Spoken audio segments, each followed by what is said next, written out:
আসসালামু আলাইকুম। আজকে আমি তোমাদের সাথে শেয়ার করতে যাচ্ছি পটল আর রুই মাছের ঝোল। প্রথমে পটলগুলো কেটে নিতে হবে খুব ভালো করে। শক্ত বিচিটা ফেলে দিয়েছি, নরম বিচিটা রেখেছি। এখানে একটা আলু দিয়েছি, এদিকে মাছে নুন হলুদ দিয়ে মাছটাকে ভেজে নিচ্ছি।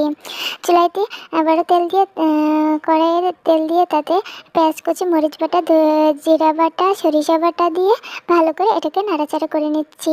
আর সামান্য পানি দিয়ে এটাকে হালকা কষিয়ে নিচ্ছি। তাতে হলুদের গুঁড়া, মরিচের গুঁড়া, ধনিয়া গুঁড়া দিয়ে সামান্য পানি দিয়ে মশলাটাকে কষিয়ে নিচ্ছি।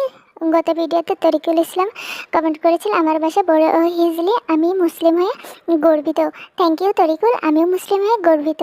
তো তুমি কোন ধর্মের বা তোমার ধর্মের নামকে অবশ্যই কমেন্টে জানিয়ে দিও। মশলাটা কষানো হয়ে গেলে তাতে আলু পটলটা দিয়ে কষানোর পানি দিয়ে এটাকে জাল করে নিতে হবে। কষানো হয়ে গেলে তাতে ঝোলের পানি দিয়ে মাছটাতে দিয়ে উপর থেকে গরম মশলার গুঁড়ো দিয়ে নামিয়ে ফেললে রেডি। তো আজকের ভিডিওটি কেমন লাগলো অবশ্যই কমেন্টে জানিও।